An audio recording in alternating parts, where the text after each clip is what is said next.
They told me never to go outside when the wind smells like old pennies. That's when the market appears. Kofi, a small boy with white, determined eyes, steps into a swirling vortex of dust. As he passes through, the dust settles to reveal a market of floating stalls and purple fire lanterns. Kofi stops at a stall draped in midnight blue silk. A tall, spindly figure, the memory weaver, slowly looks up. His mask is a terrifyingly beautiful arrangement of feathers and obsidian teeth. My mother. The healers say she's gone. Give me the water of life. I do not deal in water, child. I deal in the things people want to forget, and the things they can't afford to lose. The weaver places a small, glowing jar on the counter. Inside, a golden wisp of light vibrates.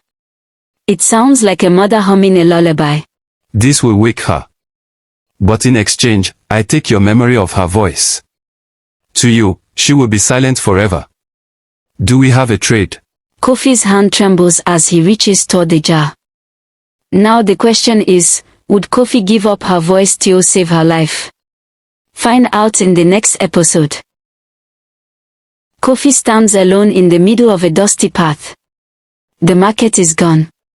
He holds a small, empty glass jar that no longer glows. He looks dazed. The copper wind stopped. The market vanished. But the silence was heavy.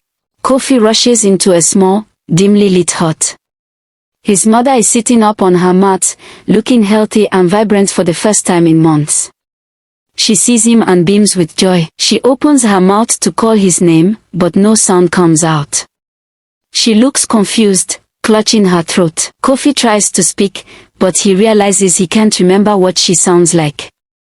He reaches into his pocket and pulls out a single, black bird feather, a receipt from the weaver. She's alive, but I've forgotten her music. Suddenly, a shadow moves in the corner of the hut.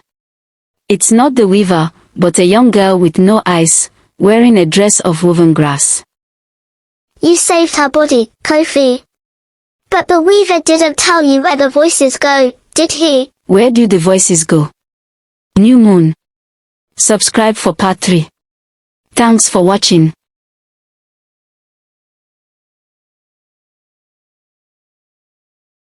The eyeless girl, Nola, leads Kofi out of the hut and toward a part of the forest where the leaves are made of translucent silver. The weaver doesn't destroy voices, Kofi. He plants them. He harvests the grief they grow. They reach a clearing filled with now trees. Instead of birds chirping, the trees themselves are emitting a low, distorted hum of thousands of different people talking, laughing, and singing at once. I can hear them, but I can't find her. A massive, shadowy creature with multiple ears covering its body, the listener, slowly uncoils from the roots of the largest tree. Its ears twitch in Kofi's direction. Don't make a sound. If you speak here, your voice becomes part of the roots. Kofi sees a single branch glowing with the same golden light as the jar from the market. It's his mother's voice. He reaches out, but the listener's shadow looms over him. Steal it back or lose your own. Find out in the next part. Now showing in the channel. Subscribe for more interesting stories. The weaver holds the golden shroud of voices in one hand and reaches for Kofi's throat with the other. Kofi's mother's shadow is hovering by a doorway of light leading back to the village. The weaver's voice is like grinding stones, a soul for a soul. A voice for a voice. She returns, but you stay to sing in my grove forever. Kofi looks at the golden orb of his mother's voice. He smiles tearfully and crushes it against his own chest. His body begins to turn into glowing golden thread. He hands the end of the thread to Nola.